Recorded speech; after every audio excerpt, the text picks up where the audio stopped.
Gritamos por cada desaparecida, que resuene fuerte los cerebros vivos. Tiene nuevas voces. Si tocan a una, nos tocan a todas. Il y avait une lutte spécifiquement féministe. Ya rompimos el silencio. Nuestras. Existe algo peor que ignorar una lucha social, y es pretender adueñarse de ella, vaciarla de todo contenido y, una vez inofensiva, ganar dinero a su costa. El feminismo no nació ayer, pero desde que hace unos años cada vez más y más mujeres mostramos nuestro hartazgo en la calle y en las redes, las empresas y su publicidad se apresuran por convertirlo en una moda, como si la revolución feminista consistiera en tomar ginebra color rosa. Esto no va de llevar merchandising con purpurina fabricado por grandes multinacionales de la moda y la cosmética dirigidas por hombres, ni de escuchar bandas de chicas de sellos musicales machistas con videoclips que reproducen los clichés sexistas de siempre, camuflándolos en un malentendido y vacuo empoderamiento por mover el culo en shorts. No, esto va de organizarnos y de exigir que dejen de matarnos. Bajo este sistema, la libre elección es un mito. Este falso e inofensivo feminismo que nos venden es en realidad el patriarcado adaptándose, tratándonos de imponer hasta cómo ser feministas, o sea, sin molestar. No, neoliberalismo, no hay tantos feminismos como personas en el mundo. El feminismo tiene una agenda y una misión clara: liberar a las mujeres y abolir los roles de género que perpetúan la desigualdad y la misoginia. Todo lo que nos limita y nos daña no es nuestra identidad como mujeres, es nuestra opresión. El papel de las feministas es clave a día de hoy. Por respeto a esta histórica lucha que cuenta con textos de varios siglos atrás que por desgracia no han caducado, les adelantamos y les aseguramos que por más que se vendan y consuman discursos y productos supuestamente relacionados, este movimiento jamás será una moda o una fiesta. Mala noticia para quienes han visto en nuestra lucha una oportunidad de negocio, para quienes al ver las calles repletas de mujeres gritando "ni una menos", creen que es el mejor momento para vendernos camisetas con eslóganes sobre el poder de las mujeres, cosidos por otras mujeres y niñas en pésimas condiciones. Es el sumum del cinismo de un sistema que nos llama feminazis cuando es a nosotras a quienes asesinan. De los más de 80.000 feminicidios registrados anualmente en todo el mundo, el 60% es perpetrado por parejas, exparejas o familiares varones, lo que convierte el propio hogar en el lugar más peligroso para las mujeres. Asimismo, no hay que dejar de reivindicar que la calle sigue siendo territorio hostil para nosotras. ¿Sabías que en España se denuncia una violación cada 3 horas? ¿O que después del mediático caso de La Manada han habido alrededor de 3.000 delitos sexuales en grupo? Hay infinidad de datos para acallar a quienes niegan la existencia del patriarcado. Aún así, las cifras son frías, las oficiales insuficientes, y a menudo su condición de interpretables se convierte en manipulables. No hacen justicia a lo que entrañan, mujeres e historias. Por eso en Nuestras queremos conocer realidades contadas por sus protagonistas, vivencias particulares que tienen réplica alrededor del planeta. Sabemos que si no es feminista no es revolución, pero para cambiar el mundo no basta con hablar de teoría del feminismo, sino abordar todas las temáticas bajo el enfoque feminista. Desde su área, cada entrevistada nos compartirá sensaciones y conclusiones que históricamente siempre fueron dadas por y para ellos. Además, en cada programa investigaremos en la sección Todo esto era campo datos que suelen ocultarse alrededor de una temática. Y en Megáfono Libre saldremos a la calle para que distintas mujeres de distintos lugares nos respondan a una misma pregunta. Hoy conversaremos sobre inmigración, fronteras, crisis humanitaria y el machismo presente en el mundo marino y el de rescate en plena cuarta ola feminista. ¡Empezamos!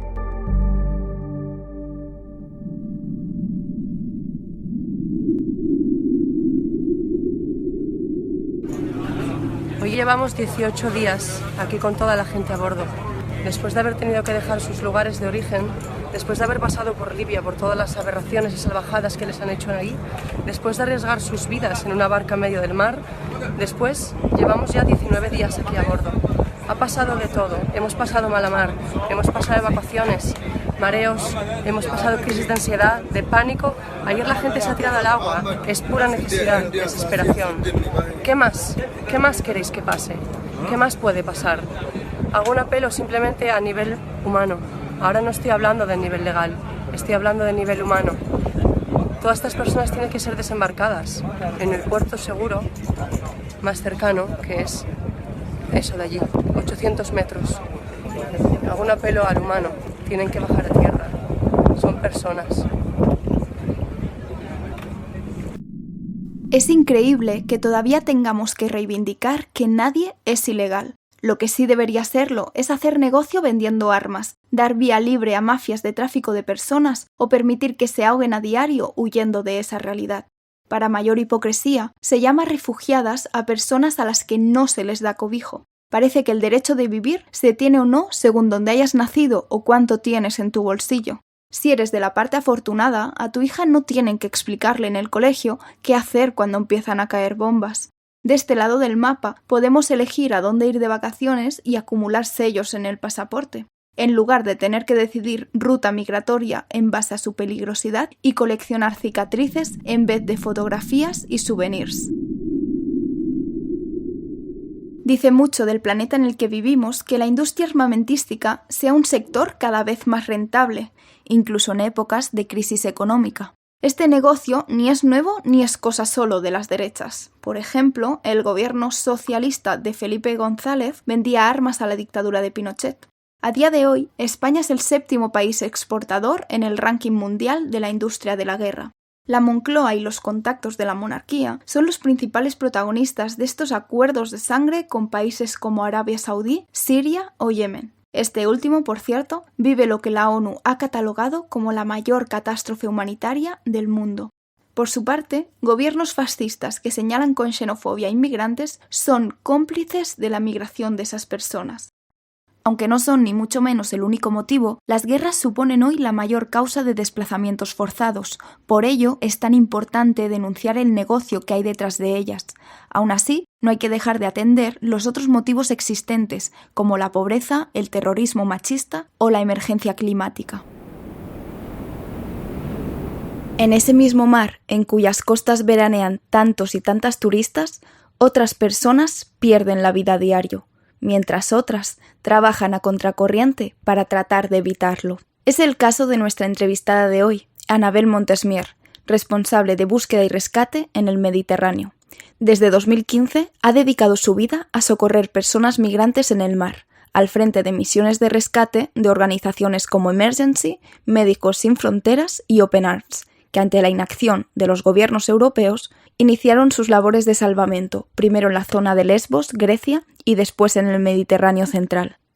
En menos de una década se calcula que más de 25.000 personas se han ahogado en el mar Mediterráneo, considerado a día de hoy la fosa común más grande del mundo.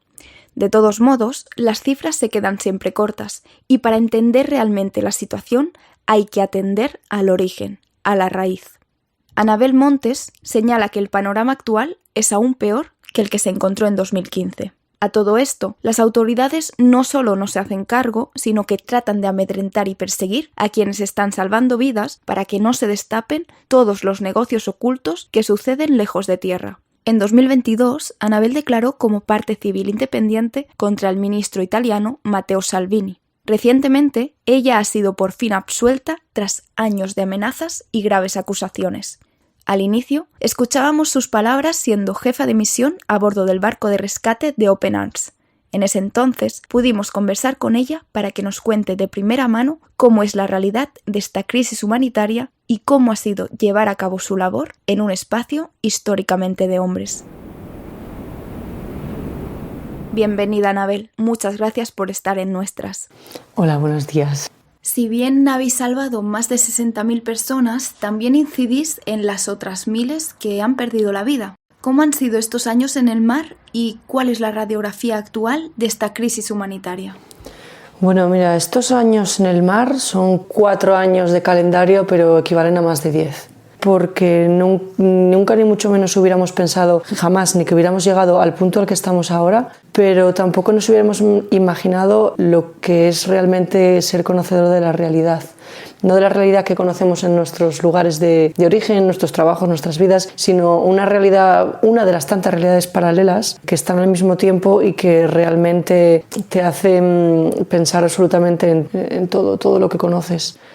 Podemos hablar de números porque al final, bueno, son cifras como muy significativas, pero a mí personalmente no me gusta recordar los números porque parece que se pierde el sentido de todo lo que hay detrás. Cada número es una persona, ¿no? Con un nombre, un apellido, una vida, unos sentimientos, unos sueños. Creo que es más, o a mí me gusta más personalmente recordar todas y cada una de aquellas de las personas que ni siquiera han llegado, porque no las sabemos, ni las que se han quedado por el camino, que tampoco podemos saberlas. A veces ese número de 15.000 es muy vago porque es imposible realmente saber cuánta gente ha tenido que perder la vida por culpa de todas estas políticas actuales. Y luego, bueno, también podemos mencionar que esas más de 60.000 personas han llegado con vida a tierra, pero eso tampoco quiere decir que estén sanas y salvas. Somos muy conscientes de que un gran porcentaje de toda esta gente aún está sufriendo las consecuencias de esta Europa brutal. De hecho, es habitual oír expresiones tan frías como reparto de inmigrantes entre los diferentes países, como si no estuviéramos hablando de vidas humanas. Y como reivindicáis, detrás de esas cifras están las personas y sus historias. En este sentido, ¿de dónde vienen principalmente y qué os cuentan que han vivido? La migración es algo tan general y tan vasto que realmente poder hacer un análisis detallado es muy complicado. Principalmente hay una diferencia entre las dos vías en las que hemos trabajado, la proveniencia de la gente, hablando en general, por supuesto, que llegaban por la vía del mar Egeo, entre Turquía del Medio Oriente, hasta las costas de Lesbos, de Quíos y demás islas griegas pertenecientes a esta Unión Europea. Evidentemente hubo un flujo masivo debido a la guerra de Siria, pero eso no quiere decir ni mucho menos que no viniera gente de Afganistán, de Irak, de Irán, incluso vamos más allá, de Bangladesh, de Pakistán. Y todas y cada una de ellas con unas historias tan distintas que decir que solamente vienen de la guerra es injusto y se queda muy corto, muy alejado de la realidad. Si hablamos de la zona del Mediterráneo central, es más de lo mismo, pero todavía muchísimo más amplio. Razones u orígenes, hablamos desde gente que huye de la dictadura de Eritrea, pasando por el conflicto armado de Sudán, gente que huye, mujeres, niñas que huyen de la ablación en lugares como Costa de Marfil, peleas entre etnias, discriminación por orientación sexual, violencia de género, pasando por el querer mejorar la vida, que es el derecho migratorio que parece que tenemos solamente los blancos. Pero todas y cada una de estas razones son igualmente legítimas, entonces nos encontramos de todo. Bueno, no es lo mismo una persona que venga de un pequeño poblado del norte de Ghana que una persona que venga de Nigeria de haber estudiado. Gente que evidentemente sabe todo, pero debido a las circunstancias que le hacen tener que dejar su casa atrás, no hay otra opción. Gente que se ve llevada por estas rutas migratorias masivas, porque al final la migración interna en el continente africano es muchísimo más grande si hablamos a nivel de millones de personas. Hay un circuito interior muy grande, pero que, debido a los continuos cambios políticos y a la externalización de las fronteras cada vez más grande de la Unión Europea, hacen que esto haya cambiado y que al final haya unas únicas vías de salida, tanto voluntarias como obligadas en muchas otras ocasiones, que les hacen acabar en estas barcas en medio del mar. Y en general, ¿cómo son sus caminos hasta que les encontráis en el mar? ¿Y qué ocurre con estas personas una vez las dejáis en tierra? Bueno, pues el camino también es muy variado. No es lo mismo un niño que haya salido solo porque toda su familia haya puesto ese dinero para que pueda hacer esta ruta para llegar a ese imaginario maravilloso que es Europa, a la misma situación que haya, por ejemplo, recorrido una persona que huye del Boko Haram. Entonces, los caminos son muy dispares y muy distintos, pero si hablamos del Mediterráneo central, el común denominador de todas las personas, y además yo personalmente no he escuchado ni una sola persona que no haya dicho lo mismo, es lo que supone pasar por Libia. Las historias son más o menos trágicas, siempre van a ser trágicas, siempre van a ser un drama cuando tienes que huir o irte por la circunstancia que sea del sitio que quieras, ¿no? Pero todo esto se dramatiza de una manera totalmente cruel al pasar por Libia. Como te digo, todas y cada una de las personas nos han contado que realmente lo que querían es huir de Libia. De hecho, en muchas ocasiones se está haciendo como este retorno, que más que un retorno voluntario es una huida forzosa para salir de Libia. y la mayoría de los casos es por mar, pero hay un montón de retornos al desierto, que bueno, no sé cuál es la mejor decisión, que al final el Sahara es otro cementerio del que tampoco se habla mucho. Y en lo que nos compete a Open Arms, realmente nosotros llevamos la gente a tierra, pero empieza otro periplo después. Cuando llegan a Europa, evidentemente las políticas de cada país son distintas, las griegas son distintas a las italianas, son distintas a las españolas, por mucho que sea Unión Europea o que se quieran llamar Unión Europea, porque no lo son. Pero al final son víctimas de la propia falla del sistema administrativo. Sí que es cierto que hay otras organizaciones que evidentemente están ahí intentando no, que son las que realmente hacen toda la ayuda. Pero pasando desde el primer paso de despersonificar a una persona poniéndole un número, después hacen esta subdivisión bajo las decisiones que una serie de personas hayan tomado, ya sea tú eres un migrante económico o tú eres un refugiado. Teniendo en cuenta que todas estas personas han pasado por estas torturas. En el momento en el que una persona ha sufrido torturas, ya debería entrar en este sistema y no está sucediendo así.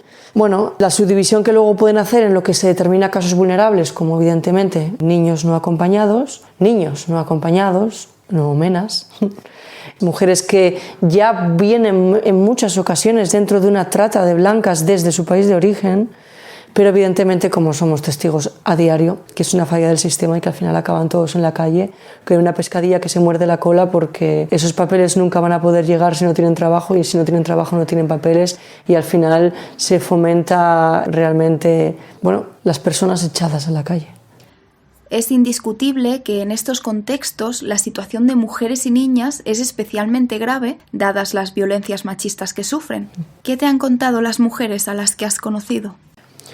Bueno, realmente me han contado cosas que me han roto. Ahora, después de tanto tiempo, no sé si puedo decir estoy bien, pero realmente creo que puedo decir estoy bien porque estoy hablando contigo aquí y puedo decidir hacerlo. Entonces, cualquier cosa que a mí me haya podido hacer daño, y eso yo he estado mal, lo reconozco, he tenido que ir a psicólogos, he estado con tratamiento de estrés postraumático, pero aún así tengo este privilegio de poder tener acceso mismamente a alguien que me escuche y que me ayude. Entonces, todo lo que me han podido contar y que para mí resulta totalmente brutal y traumático, no será nunca ni una décima parte de lo doloroso que pueda ser vivirlo. Y también soy consciente de que no lo cuentan, no, es imposible contarlo todo, aunque realmente quieras. Tengo historias muy marcadas, hay historias muy dramáticas, de una crueldad perversa que no soy capaz de entender. Tengo historias grabadas como una chica no hablaba con nadie, estaba en shock y decidió hablar conmigo en un momento por lo que sea, sin más, y me contó cómo decidió desfigurarse la cara con un tenedor porque esa era la manera de dejar de ser bonita y de que dejara de ser, una esclava sexual, poder decirlo de alguna manera suave. Pero me contó unas aberraciones tales que era como no eres capaz de poder llegar a creer que algo así suceda, y realmente es que esto está sucediendo día tras día, minuto tras minuto, noche tras noche, al mismo tiempo que tenemos que escuchar las barbaridades que escuchamos aquí sobre por qué vienen. Evidentemente la tortura y la esclavitud es algo general, por supuesto, pero la determinación, el factor determinante del modo que se ejerce la violencia en las mujeres, desde luego es muy distinto al que se ejerce en contra de los hombres. Has estado al cargo de mantener el contacto con las autoridades. ¿Cuál es tu valoración del papel de los gobiernos durante estos años? Mínimo. Evidentemente que estamos en una situación muy compleja porque se ha dejado pasar el tiempo, y en una situación difícil, si lo que haces es dejar pasar el tiempo, se va a hacer una situación infinitamente mucho más difícil de solucionar, y es lo que ha pasado. Que lo que has intentado es poner parches y frenar algo que evidentemente ha explotado y que va a seguir haciéndolo. Y diciendo esto como una manera de ejercer mínimamente de abogada del diablo, diciendo que es una situación muy complicada y que a nivel también institucional, pero no se ha hecho prácticamente nada. Entonces, el trabajo que se ha hecho desde mi punto de vista ha sido siempre en función de una publicidad, en función de una intención concreta, pero no unas políticas que van encaminadas a una solución a medio o largo plazo. Ya ni siquiera voy a decir la palabra solucionar porque me parece muy compleja y muy lejana, pero por lo menos para minimizar el daño. Sino, en verdad estamos viendo cómo somos testigos de que se está haciendo precisamente todo lo contrario. Las políticas cada vez más son más cerradas, más muros más altos, más dificultades, con lo cual lo único que se está haciendo es alejar el problema. Eso es lo que se hace, externalizar las fronteras, no lo eliminan, lo que hacen es que se vea cada vez más lejano. Evidentemente eso no quiere decir que haya personas que lo denuncien, pero bueno, ya vemos cómo también se van tratando. Nombrabas el infierno en el que se ha convertido Libia, que está totalmente invisibilizado por los grandes medios de comunicación, y cómo paralelamente cada vez hay más traslados de inmigrantes a sus centros que son auténticas cárceles. Y además denunciáis la alianza que detectáis entre Italia, en representación a Europa, y estos guardacostas libios a quienes no consideráis guardacostas sino mercenarios. ¿Cómo es la situación? Bueno, realmente es que ya no solo que nosotros queramos decir que no son guardacostas, bueno, evidentemente hay una serie de competencias legales que deberían tener, que no tienen, mucho más allá de que Libia no existe. Libia ahora mismo es un territorio geográfico, pero no es un Estado como tal, por mucho que la Unión Europea quiera reconocer a un general que gobierna exclusivamente Trípoli, el territorio libio es mucho más grande. Estamos hablando de territorios en el que hay muchísimas milicias, están estos dos grandes generales, hay territorios que están gobernados por facciones de ISIS. Entonces no puede haber una guardia costera que solamente lleve a cabo la costa de una ciudad. Además, no tienen evidentemente ni el entrenamiento ni la infraestructura y eso es algo que ha quedado patente. Y de hecho que han reconocido ellos en más de una ocasión después de denuncias nuestras, ni mucho menos la capacidad de tener un salvamento internacional, porque evidentemente los guardacostas tienen que estar habilitados para socorrer a cualquier barco. Más allá de esto, que ya es como lo mínimo, por decirlo de alguna manera, ya está demostrado, hay investigaciones de periodistas, de hecho investigaciones de periodistas que ahora mismo están bajo protección policial porque está su vida en peligro de muerte, como un compañero italiano que se llama Nello Scavo, porque ha investigado y demostrado estas conexiones, pero estas conexiones que van mucho más allá. Hay evidencias fotográficas y en vídeo de que los mismos mercenarios, los mismos guardacostas, hay guardacostas que están en la cárcel ahora mismo, en cárceles de Sicilia, bueno, guardacostas, hay estos mercenarios que forman parte de estas milicias de guardacostas que están en la cárcel, por lo tanto es muy evidente esta conexión. Y ya no solamente evidente a nivel de mafia, sino que lo que se ha demostrado con estas últimas investigaciones es a nivel de mafia italiana. Como las petroleras, como una de las grandes petroleras italianas, que es Eni, está directamente relacionada con ellos porque las plataformas petrolíferas libias están a 60 millas de la costa de Trípoli. Casualmente, ¿quién reconoce la Unión Europea? El que está a cargo, el que maneja todas estas centrales petrolíferas, ¿no? Y luego esto, bueno, va mucho más allá de investigaciones que incluyen armas y estupefacientes y al final esta vía se utiliza para todo este contrabando en el que al final están las personas en medio. Entonces el hecho de que no quieran que estemos allí va mucho más allá de que denunciemos que hay personas que se están muriendo, sino que realmente estamos en el epicentro de un negocio millonario y molestamos si somos testigos de todo esto que pasa. Habéis llegado a descubrir, junto con estas periodistas que están investigando, que incluso estos guardacostas, que no lo son, cuentan con armamento, con buques del ejército italiano y que han sido entrenados por Italia, ¿no es así? Sí, son los antiguos barcos de la Guardia de Finanza, que es la Guardia de Aduanas, les han dado una flota bastante grande. De hecho, si no recuerdo mal, estos últimos meses les han dado 20 barcos más. Y bueno, entrenamiento se refiere a una semana en territorio italiano. Aparte de ser consciente que estás entrenando, por decirlo entre comillas, porque una semana la verdad que es bastante justito, que eres consciente de que estás entrenando entre comillas a mercenarios, a gente que está asesinando, masacrando, torturando y extorsionando a personas. Eso es lo que realmente está haciendo ahora mismo Italia en nombre de la Unión Europea, que no solamente es Italia como en sí misma un ente independiente, ni mucho menos. Y bueno, sabemos que son barcos armados porque nos han atacado. A nosotros nos han disparado en 2 ocasiones y nos han secuestrado durante 2 horas y media en otra, y la última nos amenazaron directamente que nos iban a matar. Entonces tampoco sé qué cuerpo de guardacostas tiene esa capacidad de dispararte y amenazarte de muerte por rescatar, lo cual es una obligación internacional. Así que ese es el escenario en el que estamos ahora. Es de una gravedad tan grande que ofende sobremanera. Lo que pasa es que es en el mar. Si todo esto pasara en tierra, que pasa, pero si todo esto pasara en tierra de esta manera tan exponencial, tan pública, sería un escándalo, pero como es en el medio del mar y nadie va allí a verlo, los que vamos somos ONGs, parece que todo se queda mucho más relegado a un segundo o un tercer plano. De hecho, en la ocasión que comentas, lo que os exigían era que entregaseis a las mujeres y a los niños y niñas que habíais rescatado, ¿no es así?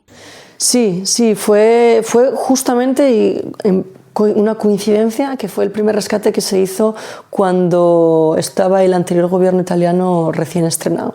El primer rescate que se hizo con el exministro de Interior Matteo Salvini en el poder. Hicimos una operación rutinaria, como siempre. De hecho, los propios guardacostas nos dieron las coordenadas a primera hora de la mañana de que había una embarcación en peligro. Y a 83 millas de la costa libia, que esto, tampoco voy a ponerme mucho en términos técnicos, pero son aguas completamente internacionales, o sea, no hay absolutamente nada libio ahí. Interceptó a nuestras barcas rápidas una de estas patrulleras libias dadas por Italia, la patrullera 648, y comenzó a amenazarles que si no les devolvían las mujeres y los niños que ya habían rescatado y estaban en sus lanchas esperando a que el Open Arms llegara, porque el Open Arms es mucho más lento, que les iba a matar. Estuvimos 2 horas y media hasta que el Open Arms llegó allí, y luego mientras hubo toda esta conversación, porque no fue una negociación, no estábamos negociando nada, simplemente estábamos haciendo tiempo hasta que realmente la situación se solucionara, pero evidentemente negociar implica dar una cosa a cambio de otra, y eso es algo que no entraba en nuestros planes. Y justamente después de este encuentro y después de estas amenazas de muerte, que es piratería, porque estamos hablando de que están amenazando un barco de bandera española de muerte, incluso con acciones hostiles, después de este acto de piratería, cuando llegamos a Italia, 2 días después, fue la primera vez que no se dio un puerto de desembarco inmediato, sino que esperamos 2 días. Cuando llegamos a Italia, lo que recibimos de bienvenida fue acusaciones de fomento del tráfico, fomento de la inmigración clandestina, y organización criminal organizada, que es mafia. Entonces, es una manera también de ver cómo todas las cosas están conectadas al final. Desde aquella, que nos pareció algo muy grave, porque evidentemente lo es, ¿no? Pero ahora que ha pasado el tiempo, es como que ponemos todas las piezas en un puzzle y empieza todo a cuadrar mucho más. Por un lado, la ultraderecha os tacha de ser un instrumento político de la izquierda e incluso os acusa de cómplice de las mafias de tráfico de personas. Y por otro lado, la supuesta izquierda, lejos de ofrecer soluciones, os pone más trabas. Por ejemplo, el Partido Socialista Español os ha amenazado con una multa de más de 900.000 euros cuando socorrer personas que se están ahogando es un deber reflejado en las leyes marítimas. Sí, al final lo que para los políticos nosotros somos es un instrumento arrojadizo según sus intereses. Como ya te decía, llevamos años, entonces hemos pasado diferentes gobiernos, tanto aquí como en Italia, y hemos sido testigos de precisamente esto. Nos han utilizado siempre según su conveniencia. Cuando recién comenzó el gobierno socialista después de la moción de censura, ahí era bienvenido cualquier barco. Se dio la bienvenida al Aquarius, nosotros vinimos 3 veces y de repente cambió de la noche a la mañana. Con el anterior gobierno que había, el gobierno del PP, curiosamente nosotros no tuvimos ningún problema.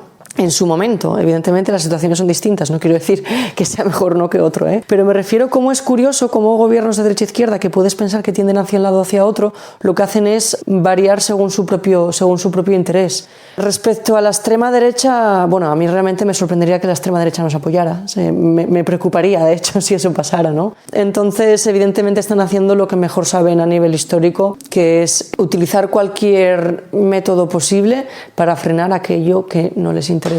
En este caso, el tema de la migración es evidente que no les gusta, tampoco es ninguna sorpresa. Entonces, cualquier organización que promueva una acción inclusiva no les va a gustar. Sus acusaciones, son infundadas, pero más allá de todo eso, si cualquiera de esas acusaciones en cualquier país, ya ni siquiera hablo de España, porque al final esto está pasando con otras organizaciones amigas de otros países.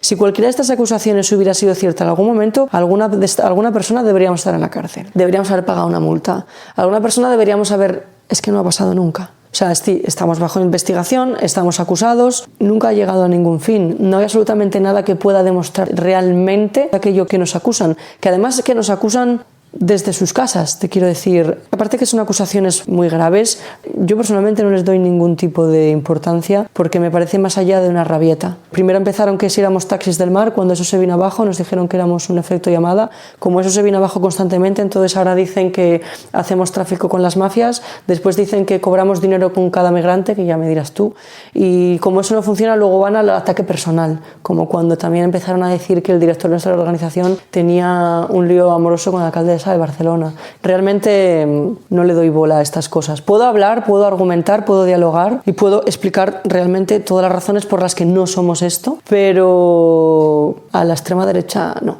la verdad. En tu caso particular, estás acusada, como decías, de favorecer la inmigración ilegal y junto con tu compañero, el capitán Mark Reitz, os piden 3 millones de euros y hasta más de 10 años de cárcel. Y lo que está claro es que debido a estas políticas de criminalización, en pocos años habéis pasado de ser más de 15 barcos a tan solo 3. Entonces, parece que los gobiernos lo que quieran es que desaparezcan las ONGs del mar, ¿no? Sí, totalmente, a toda costa. O sea, el hecho de que haya bajado tanto... Éramos 12 barcos de 8 organizaciones y ahora mismo activos quedamos 3 de momento porque uno está bloqueado por este parón administrativo, no por nada legal al final. Somos molestos. Mostramos las vergüenzas. Al final la vergüenza no solamente es el hecho de que se mueran miles de personas cerca de sus costas, sino que realmente son cómplices de todo lo que se está haciendo entre esas dos costas. Entonces han utilizado cualquier tipo de estrategia para frenarnos.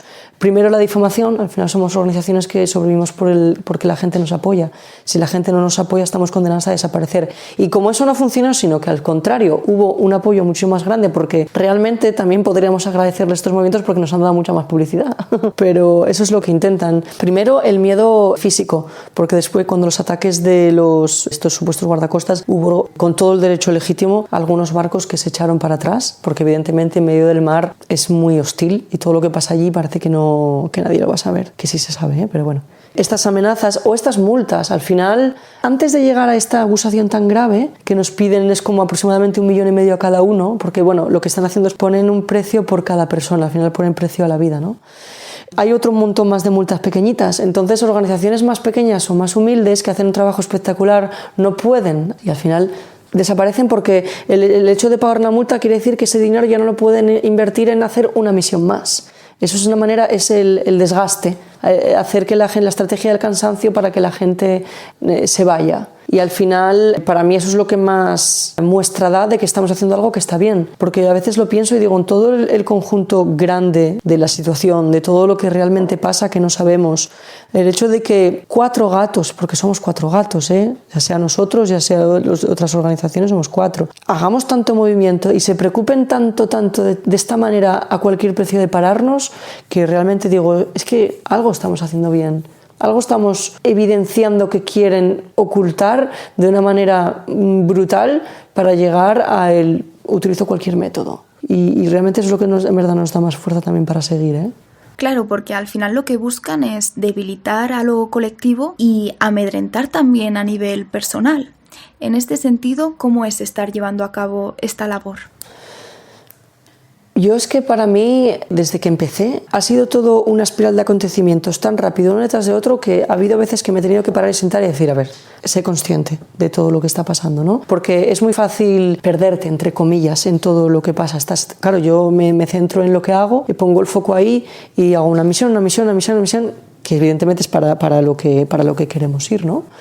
Pero hay veces que dices, piensa qué está pasando alrededor, piensa el nivel que ha llegado. A veces me ha pasado, cuando ha ocurrido alguna de estas cosas, que yo estaba en mi mundo, ¿no? Mi mundo es estar en el barco. No me importa lo que pueda estar la gente diciendo más o menos de mí, porque al final soy una actriz más en el escenario, no soy más importante que nadie. Pero sí que es cierto que a veces me he dado la vuelta y he dicho, ostras, como no quiero decir falta de conciencia porque no es eso, pero el cómo se hace una burbuja muy grande de algo que no eres consciente. Y a mí esto me molesta. O sea, no te voy a mentir, no me molesta que cuando pasó todo esto recibiera mensajes de apoyo, evidentemente, eso no me molesta. Pero me molesta la atención tan mediática que se me ha podido dar a mí en su momento y por qué toda esa gran atención mediática no se le da a la gente que realmente tiene que tenerla. Al final yo soy una persona blanca, europea, que voy a tener un montón de abogados, que hay un montón de gente que se presta voluntaria para ayudarme o para darme dinero para pagar esta multa. Pero ¿y por qué todas esas personas no dan voluntariamente ese dinero, esa atención legal, ese soporte a las miles de personas que están llegando a diario a tierra y tienen esa cantidad de problemas? Eso me molesta porque al final para mí es racismo. Entonces creo que también hay que ser un poco crítico con esto y yo intento serlo y no todo el mundo se lo toma bien, pero es algo que está latente en nuestra sociedad y que también creo que nuestra parte de responsabilidad es evidenciarlo. Entonces, bueno, a nivel individual yo me he visto, bueno, creo que he crecido mucho. Porque al final he visto un espejo delante de mí, he visto cosas que yo, por ejemplo, hacía antes y he dicho, wow, pues yo también hacía estas cosas. Y al final no hay mejor manera de aprender que pegarte como una hostia de realidad, ¿no?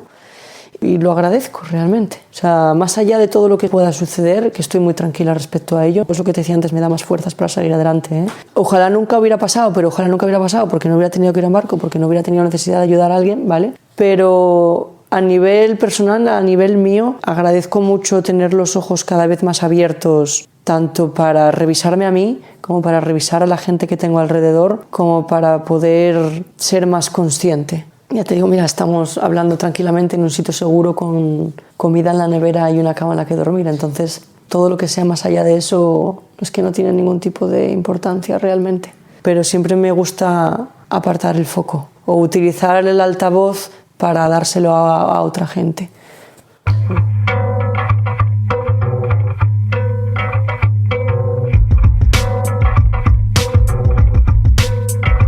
Europe is lost, America lost, London lost. Still we are clamouring victory. All that is meaningless rules. We have learnt nothing from history. The people are dead in their lifetimes, dazed in the shine of the streets. But look how the traffic's still moving. Systems too slick to stop working. Business is good and there's bands every night in the pubs, and there's 2-for-1 drinks in the clubs, and we scrubbed up well, washed off the work and the stress, and now all we want some excess. Better yet, a night to remember that we'll soon forget.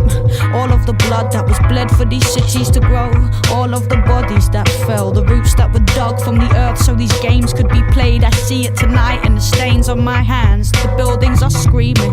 I can't ask for help though, nobody knows me. Hostile, worried, lonely. We move in our packs and these are the rights we were born to. Working and working so we can be all that we want, and dancing the drudgery off. But even the drugs have got boring.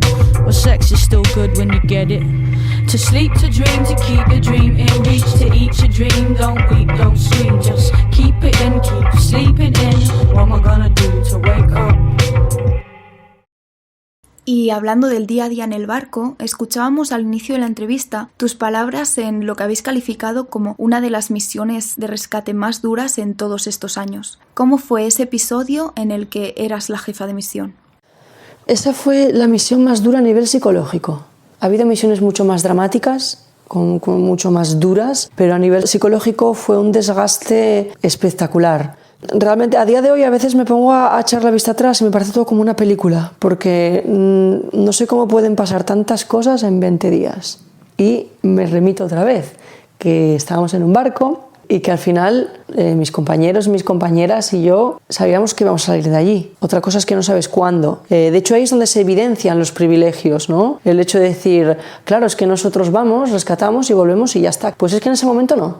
Pues ponte al mismo nivel, ni de lejos, pero para sentir una mínima parte de lo que puede ser, ¿no? Entonces llegué a un límite en el que ya no sabía qué más se podía hacer.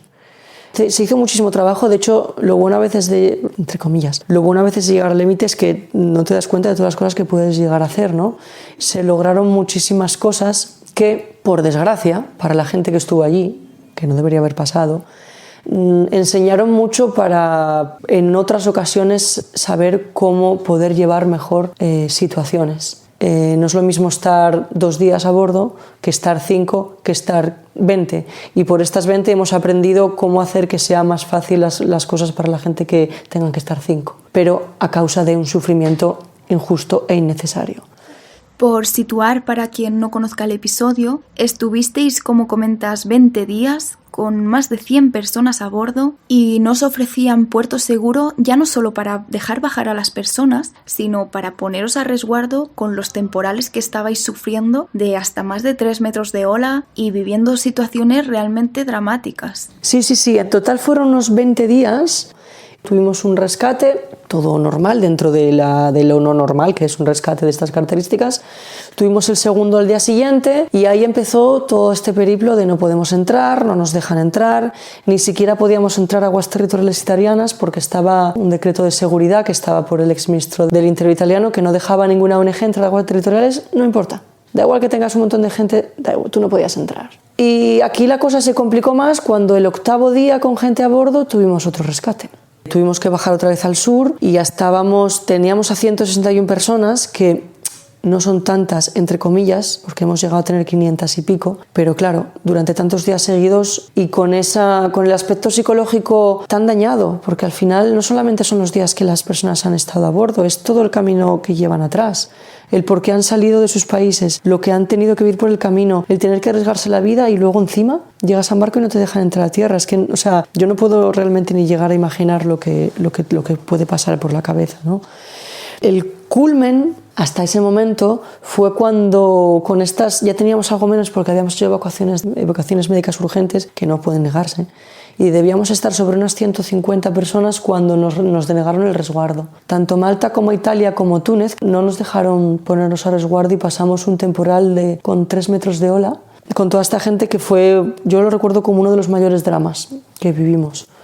Porque además, coincidentemente, no había otro momento mejor en el que nuestros abogados consiguieron tumbar este decreto de seguridad para Open Arms y pudimos entrar a aguas territoriales, pero el ministro del Interior, el Matteo Salvini, salió inmediatamente dando un comunicado que iba a hacer otro decreto. Sabíamos que a nivel legal no era posible porque no podría hacerse de un día para otro o de una hora para otra, pero había hecho tantas cosas que era como, bueno.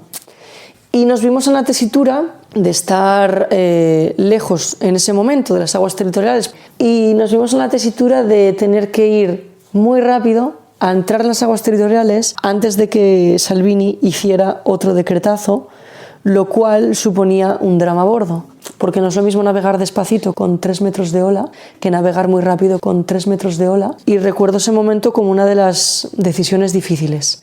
En el puente había que decidir, vamos despacio y nos la jugamos a que salga un decreto y nos quedemos fuera, o vamos muy rápido, entramos dentro, pero va a ser terrible. Y decidimos que fuera terrible, porque pensábamos que 3 horas y media de complicadas eran mejor una vez dentro que saber cuánto más tiempo pudiéramos estar fuera. Y al final logramos entramos en aguas territoriales el día 13 o 14 de agosto y entramos a puerto a la 1 de la mañana del día 21. Estuvimos todos estos días a 700 metros de tierra. Durante estos días, es que ya no había confianza. Ya no tenían confianza en lo que les dijéramos porque evidentemente estás viendo la tierra al lado, no tienes nada. ¿Qué razón? Cuando alguien te pregunta por qué no me dejan entrar, es que no hay absolutamente nada que puedas decirles, es que no hay ninguna justificación. Y evidentemente, comenzaron situaciones complicadas a bordo y por eso digo que a nivel psicológico se llegó a un momento en el que ya no sabía qué decir, ya no se sabía qué hacer, se establecieron lazos muy fuertes, pero al final todo acabó como tenía que acabar. La gente se tiraba por la borda, teníamos que ir a por ellos, a los primeros los traíamos de vuelta al barco sin que quisieran volver y era como, es que vas a ahogarte. El último día se tiraron 15 personas al agua con chaleco, sin chaleco, gente que nos prometía que no se iba a tirar al agua porque no sabía nadar. En esta histeria colectiva, que es, a nivel psicológico es totalmente entendible, se tiraron al agua, estábamos desbordados completamente. No teníamos una preparación para algo así. Pero luego mi pregunta es, ¿quién tiene una preparación para vivir algo así? Porque también nos lo echaron en cara. ¿Cómo vais a hacer eso si no estáis preparados para ello? Digo, ¿me quieres decir quién está preparado para esto? ¿En qué sitio se estudia, se entrena?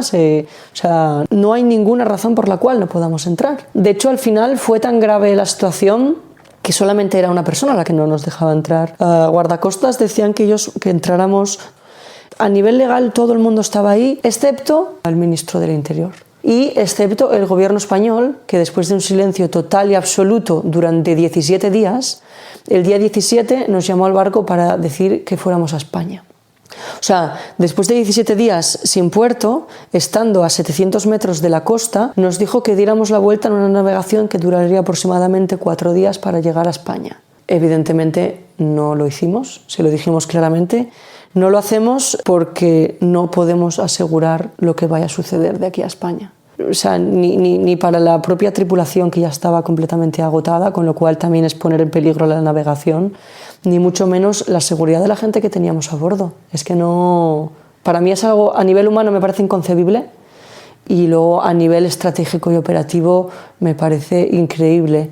Otra cosa es que dentro de toda esta estrategia, el hecho de obligar al Open Arms en ese momento a venir a España, lo que hubiera provocado sería un bloqueo permanente del Open Arms y que ahora mismo estaríamos en el puerto. Eso era lo único que se buscaba. No importaba lo que pasara a la gente a bordo, solo querían bloquear el barco. De hecho, al final entramos a puerto porque un fiscal, el fiscal de Agrillento, cogió un helicóptero, se vino al barco, quería hablar con todo el mundo, nos había pedido todos los papeles, y a la hora y media barco y dijo, ya está. A la hora a mí me llamaron, me bajé a tierra y los guardacostas me dijeron desembarco inmediato. 3 horas después estábamos en puerto. O sea, fue un nivel salvaje. A mí me parece que fue salvaje a nivel psicológico, porque mi pregunta ahora es ¿quién se ocupa psicológicamente de todas esas personas que teníamos a bordo? Digo, nadie. A nivel institucional no hay nadie que se preocupe del estado psicológico de todas estas personas. Entonces ahí es donde se ve la diferencia.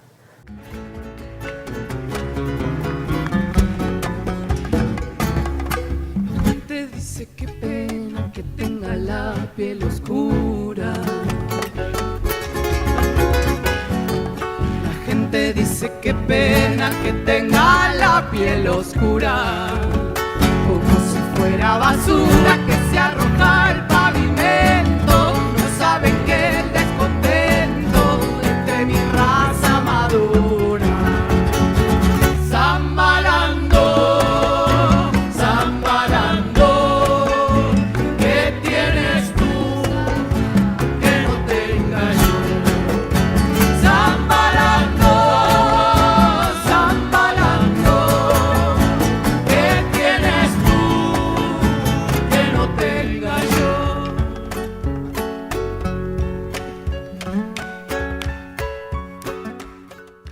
Tanto el mundo del rescate como el marítimo son históricamente masculinos. ¿Cómo ha sido tu experiencia en este sentido, siendo además mujer joven y teniendo que lidiar con estos cargos, con estas autoridades, hombres? Pues ha sido difícil.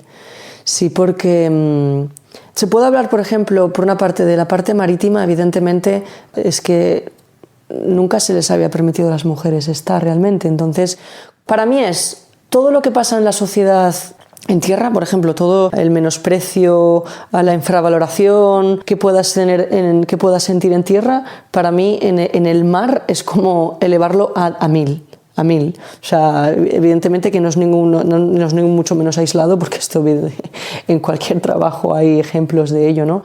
Pero en el tema marítimo la verdad que es muy... No te voy a decir que sea más duro que en otras cosas, pero es muy directo, completamente directo.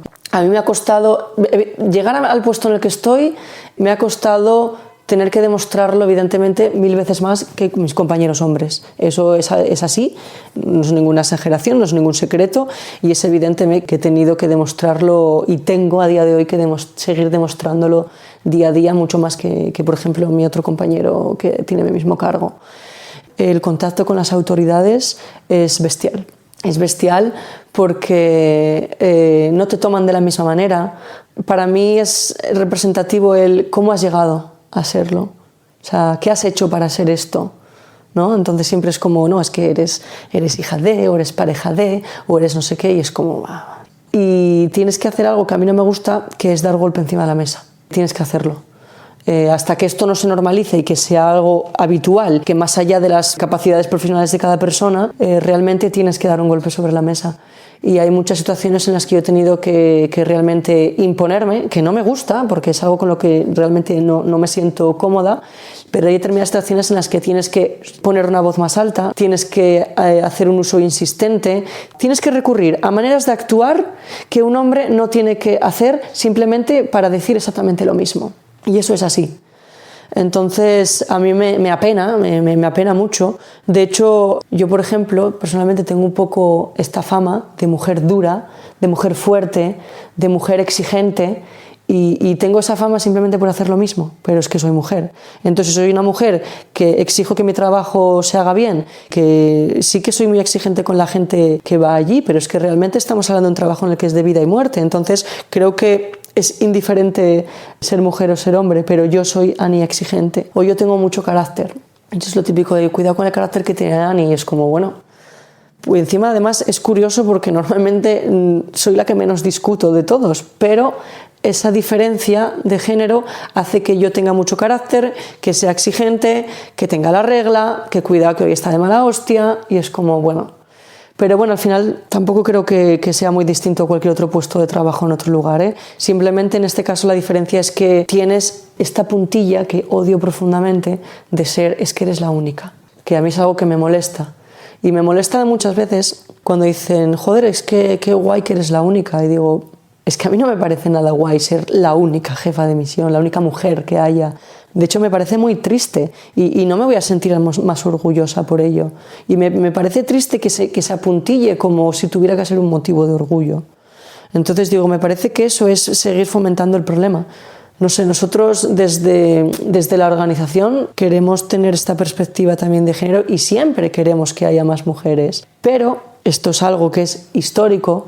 Siempre hay menos mujeres rescatadoras, siempre hay menos mujeres socorristas, siempre hay menos mujeres patronas de embarcaciones, siempre hay menos mujeres nadadoras de rescate. Y si bien está cambiando, es un camino que va a ser a medio y largo plazo. Y las trabas son bastantes. Por ejemplo, mira, estamos de puertas abiertas en el Astral en Barcelona y tenemos muchas charlas con coles, con niños. Y ayer salió y le pregunté, estábamos 4 chicas y un hombre. Y dijimos, ¿qué pensáis que somos? Enfermera, la que está con los niños, cocinera. Y digo, ¿y este señor? Y dice, el capitán. Y dice, claro, pues bueno, pues al final era una rescatadora, que además es rescatadora de helicóptero, la otra era psicóloga, la otra era yo, y el hombre era, sin menospreciar, era un hombre que viene de voluntario allí a ayudarnos. Y digo, como, ¿os dais cuenta de la perspectiva de género, cómo viene ya desde pequeños? Y por eso digo que es algo que es a medio y largo plazo, que no va a ser de un día para otro. Y en el mundo marino, por desgracia, más. Y también te digo que en la organización se trabaja mucho por ello y hay un ambiente muy bueno. Pero el mundo marino, yo creo que, por desgracia, va a tardar mucho en poder cambiar.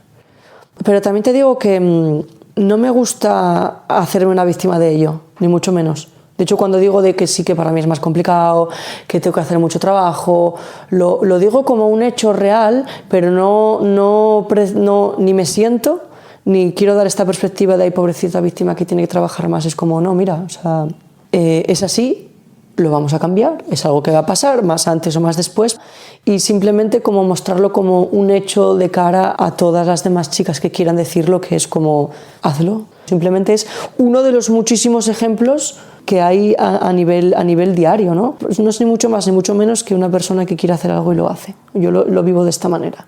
Claro, y respecto a lo que comentabas, es necesario que se cambie el enfoque y dejar atrás ya esto de la única, porque solo perpetúa la idea de que este lugar o cualquier otro es en realidad un espacio por y para hombres. Por ejemplo, de cara a una niña que lea ese titular, no es para nada lo mismo si lo que se destaca es el hecho de que seas la única mujer, en vez de normalizar que seas jefa de misión y darle protagonismo a tus palabras o a tus acciones como cuando se trata de un hombre. De esta manera, para ella, además de una referente, representas una realidad mucho más accesible y naturalizada. Efectivamente, sí. Y ya la última, ¿cómo ves el futuro de esta crisis humanitaria? No lo veo, sinceramente. O sea, no veo futuro porque, o sea, no soy una persona pesimista, De hecho, tampoco voy a decir que sea súper optimista, pero hay cosas en las que hay que ser realista, ¿eh? Y no veo un futuro muy distinto al que tenemos ahora. Eso no quiere decir que no tenga esperanza, porque si no, no haría mi trabajo, vamos, no haría lo que creo y lo que siento. Pero siendo totalmente honesta, no lo veo muy distinto al que tenemos ahora, realmente. Habrá pequeñas victorias siempre, se conseguirán cosas, pero de cara a lo que hace Open Arms, realmente no tengo muchas más expectativas de que algo vaya a mejorar, sino que seguramente se mantenga de una manera o de otra. Que se cierre una vía no quiere decir que no se abra otra. Entonces, si por alguna circunstancia la ruta del Mediterráneo Central se para, no será una victoria, simplemente será un traslado. Está volviendo a utilizarse ahora mismo la ruta Mauritania hasta Canarias. Entonces, esto solo tiene una solución, que yo no creo que suceda, que es origen. Y como hay que ser realista en esta vida y los intereses geopolíticos y socioeconómicos de los partidos, de las personas que llevan los hilos, que no son los gobiernos, o sea, no va a cambiar. Entonces, como no se va a solucionar las razones por las cuales las personas tengan que huir, van a seguir huyendo. Y como no se va a permitir que el derecho a la migración sea global, va a seguir pasando. Porque nosotros compramos un billete y nos vamos. Entonces, mientras nosotros tengamos ese privilegio de comprar por Skyscanner un billete barato para ir al otro lado del mundo y a otra persona no se le permita tener derecho a mejorar su vida acusándole de migrante económico como si no tuviera el mismo derecho, esto no va a cambiar. Simplemente se moverá de lugar y de ruta.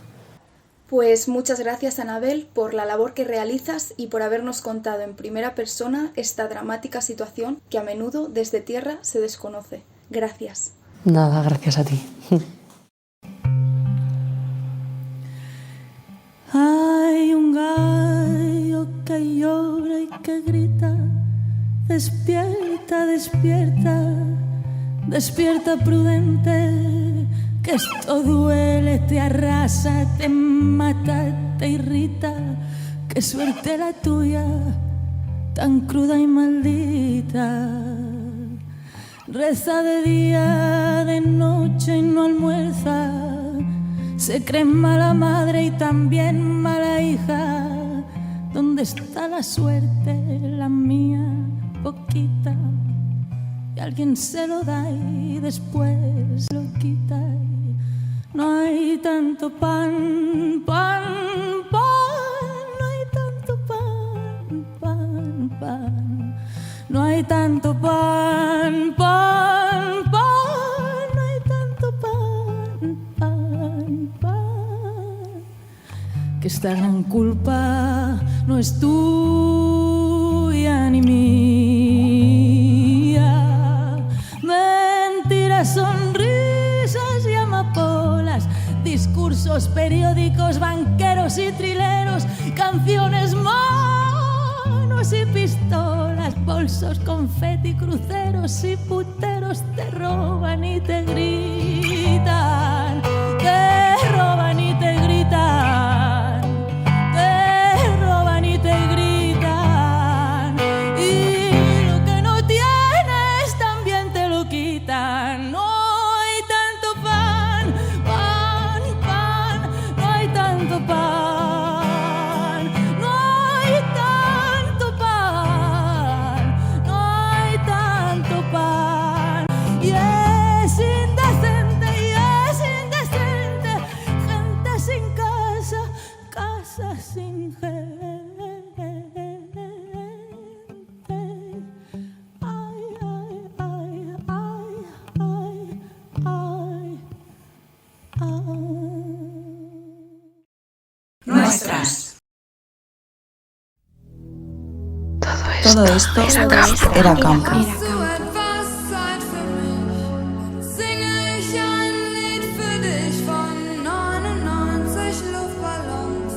Y en esta sección, Todo esto era campo, junto con la periodista Chenia Castillo Grado, daremos en cada capítulo de Nuestras un bofetón de realidad a base de documentación y de datos. Así es, Lorena. Hoy vamos a hablar sobre inmigración, personas refugiadas y crisis humanitaria. Vamos a ello. Actualmente hay más de 100 millones de personas desplazadas o refugiadas. El 60% de los desplazamientos son provocados por la guerra. Los beneficios de la industria armamentística baten récords año tras año. Solo en 2021 fueron más de 600.000 millones de dólares. Estados Unidos representa la mitad de las ventas. Por su parte, España ocupa el 7º lugar de los países que más armas venden. BBVA, Santander, ING, Bankia, CaixaBank, Banco Sabadell. ¿Os suenan, verdad? Pues todos estos bancos financian millones de euros anualmente a la industria de la guerra.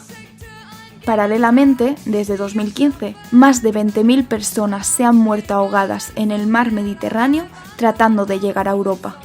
Solo en el año 2021, más de 4.600 personas murieron intentando llegar a España. Se estima que la cifra de muertes de inmigrantes en el desierto del Sáhara es al menos el doble que la del mar Mediterráneo. Solo para ubicarnos un poco, de 2014 a 2017 se calculaban unas 30.000 personas fallecidas. 1 de cada 5 mujeres desplazadas o refugiadas en todo el mundo fueron víctimas de violencia sexual.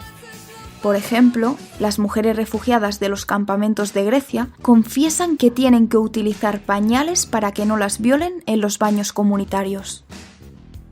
Más de 10.000 niños y niñas refugiados o migrantes han desaparecido sin dejar rastro después de haber sido registrados en Europa. En algunos casos viajaban en solitario y en otros habían sido separados forzosamente de sus familias. Al no estar acompañados, los menores son un grupo especialmente vulnerable ante la mafia de la trata de personas. Cabe recordar que el 70% de las víctimas de trata son mujeres y niñas, y cuando es con fines de explotación sexual, la cifra asciende al 98%. La comunidad rohingya es una minoría musulmana apátrida que protagonizó la crisis de personas refugiadas de más rápido crecimiento del mundo. Huyendo de la persecución y la violencia en Myanmar, alrededor de 1 millón de personas se exiliaron en Bangladesh. Las autoridades birmanas usan la violación como arma contra las mujeres rohinyas. Hay niñas que confiesan que solo las han violado unas 3 veces. En los últimos años, el 50% de las personas refugiadas son mujeres y niñas. Sin embargo, solo el 4% de los proyectos interinstitucionales de las Naciones Unidas fueron destinadas a ellas. Y para finalizar, cada día salen de puertos vascos más de 30 toneladas de armamento, lo equivalente al bombardeo de Guernica.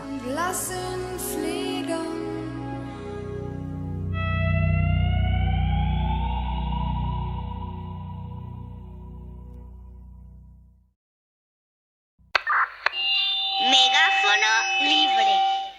Y en este primer megáfono libre hemos salido a la calle en diferentes países para que distintas mujeres feministas nos respondan a una misma pregunta. ¿Cómo ven actualmente la situación del movimiento feminista? Yo creo que ahora mismo hay una revolución por parte de la mujer muy fuerte, que estamos llenando las calles y creo que es un momento histórico donde hay que seguir luchando para conseguir nuestros derechos. Yo creo que se está empezando a tomar conciencia, pero diría que va muy poco a poco por culpa de que hay otros intereses, tanto capitalistas como del patriarcado, por hacer que no sea así. La lucha feminista en mi país, Perú, si bien es cierto que se ha avanzado, no es lo suficientemente fuerte ni numerosa. Aparte que está polarizada, no existe una agenda común entre las diversas asociaciones existentes y su sujeto político tampoco ya está claro. Considero que al feminismo peruano le faltan recursos, como por ejemplo base teórica, historia. Hay que tener en cuenta también que la Iglesia tiene mucho poder institucional y social. Aún así, creo que obviamente, ya sabemos cómo es esto, tenemos que seguir y seguir luchando. Me niego a no posicionarme en el lugar correcto de la historia. A ver, creo que se ha avanzado en unificar criterios a nivel global. Vamos más de la mano con luchas de otros países. Sí que creo que hay más asociacionismo, la gente está mucho más concienciada, pero todavía falta llevarlo a las instituciones. Eso, la lacra sigue ahí. Como metas, creo que cada vez más no aportar, digamos, a la fragmentación, porque eso nos debilita y es donde más tenemos que estar unidas y más fuertes. Yo creo que ahora mismo en España el movimiento feminista está muy fuerte, somos muchísimas, necesitamos una conexión y una unión entre nosotras más fuerte aún, porque realmente somos muy activas, pero nos falta entrelazar lazos entre comunidades para poder ser más fuertes. El contexto colombiano es como que los movimientos sociales pues han sido, yo no sé si la palabra sería reprimidos, por el contexto del conflicto armado. Casi que cualquier cosa que vaya en contra del statu quo corre el peligro de ser considerado violento, guerrillero, terrorista. Entonces yo siento que ha sido más difícil que el movimiento coja fuerza, pero ahí va. Fuerte sí que creo que lo que está es desarticulado, ¿no? Porque hay muchos movimientos pequeños y hay muchas cosas sucediendo, pero especialmente los feminismos más radicales de llegar a la raíz de los problemas son los más difíciles de que entren. Yo creo que sí que estamos en un buen momento feminista porque se está avanzando mucho y está cogiendo mucha voz, pero creo que todavía quedan todo de temas que están como más escondidos y es muy importante que salga todo a la luz porque el feminismo no lucha solo contra violaciones, que es como el claro ejemplo y la punta del iceberg, sino que queda todavía muchísimo más que nos encontramos día a día y que son cosas que se pueden creer que son más pequeñas pero que son igual de importantes que cualquier otra acción machista. Que es la más internacional de todas, por eso trasciende fronteras. Después el carácter interseccional, en que el fascismo lee nuestra fuerza, y el contacto intergeneracional entre las más jóvenes, invitando a sus madres y a sus abuelas al feminismo. Se ha tejido una alianza intergeneracional que es impensada, ¿no? Porque vivimos en sociedades en donde el factor de la juventud es el más potente y el más visible, pero en donde las infancias y las terceras edades quedan siempre marginizadas y hoy está habiendo un nivel de trabajo articulado que trasciende las generaciones y que el feminismo es lo que nos conecta. Cuando nosotros empezamos éramos muy poquitas y la verdad es que hemos visto un boom de resurgir un montón de grupos feministas radicales en diferentes comunidades de España. Aunque muchas acaban el movimiento transactivista pues porque es como muy llamativo, muy todo de colorines, ¿no? Y es lo que más llama y también por las referentes que hay a veces, pero cuando estamos en las manifestaciones vemos que muchas chicas vienen y se unen, ¿no? Bueno, es que lo que hace este colectivo queer es copiar y llevárselo a su terreno, como por ejemplo la palabra empoderamiento, ¿no? La han utilizado para que las mujeres acaben hipersexualizándose más, ¿no? Como si eso fuera libertad. Sobre todo el sistema capitalista, porque ven, hay un nicho de mercado brutal, entonces ahora ya hay de todo, ¿no? De repente todo el mundo es feminista, además mujeres y hombres, cuando el feminismo siempre fue un movimiento por y para las mujeres y que no hay hombres, y ahora de repente pues camisetas del Zara de We All Should Be Feminist, ¿no? Un lema de Chimamanda, o sea que estamos hablando de una feminista nigeriana muy importante y de repente la Amancio Ortega vendiendo eso, o sea, es como que se aprovechan de esto para darle el mensaje totalmente contrario, ¿no? Entonces vamos a decirle ahora a las chicas que Bajal es feminista o que cualquier mujer que hace cosas totalmente contrarias a lo que debería hacer una feminista, pues es feminista. Entonces es la estrategia perfecta. Sí, feminismo es todo, feminismo es nada al final. Es muy difícil pensar que podría haber colectivos feministas en Norte de África ni que podría haber una historia feminista en el Norte de África. Entonces nosotras decimos sí que hay y sí que ha habido y bueno, nuestro objetivo principal es divulgar las historias feministas en el Norte de África. Además, cuando las feministas salen a reivindicar, pues les dicen que ahora no toca, porque ahora lo que toca hacer es reivindicar los derechos básicos, una sanidad, una educación, unos servicios públicos. Entonces, como la mujer siempre se queda de segundo plano, los derechos de la mujer no son prioritarios para la sociedad. Yo creo que estamos en un muy buen momento, estamos teniendo mucha más visibilidad, se están llevando al debate público unas cuestiones que hace unos años era muy difícil que se hablaran y también se está dando una unión entre mujeres y una sororidad, ¿no? Y nos está hermanando y somos conscientes del poder que tenemos colectivo y estamos haciendo mucha pedagogía, están cambiando muchas cosas y feminismo está siendo cada vez más una palabra positiva cuando ha sido muy desprestigiada. Yo lo veo más jodido que hace 4 años, se ha desdibujado mucho gracias a ciertas nuevas tendencias de identidades y de desdibujar lo que es ser mujer y desde dónde se nos oprime. pero sin embargo sí que estoy viendo un poco de crecimiento dentro de lo que es el feminismo real. Así que tengo esperanzas de que vaya mejor. Tengo a nivel muchas político es lo que dice Izaskun, que está peor, o sea, hay un entrismo político muy hardcore en todas las organizaciones, pero muy bestia, copado por el transgenerismo, que es un caballo de Troya bestial que las mujeres por un tema de género no quieren o les cuesta ver, pero sí que es verdad que la lucha callejera, por así decirlo, está mucho mejor que hace unos años y espero que así siga siendo, que vaya más. Trascendió el feminismo, el movimiento que viene de una larga historia con los encuentros nacionales de mujeres y con la lucha de las mujeres en todos los espacios de participación. Y creo que si bien hemos conseguido algunos avances en materia legislativa, quedan siempre por la mitad, pero sin embargo hay algo que se sembró el 3 de junio del 2015 en la conciencia social de un pueblo y en donde estamos sobre todo ganando en clave de la disputa cultural y se vienen ganando debates con respecto a los derechos de las mujeres y que de eso no estamos dispuestos a retroceder. Seguramente faltan los cambios más estructurales, que el aborto sea ley, que nos dejen de matar, pero que nosotras venimos dando pasos muy seguros porque lo que pudimos hacer fue mirarnos a los ojos, reconocernos y saber que ya no estamos solas.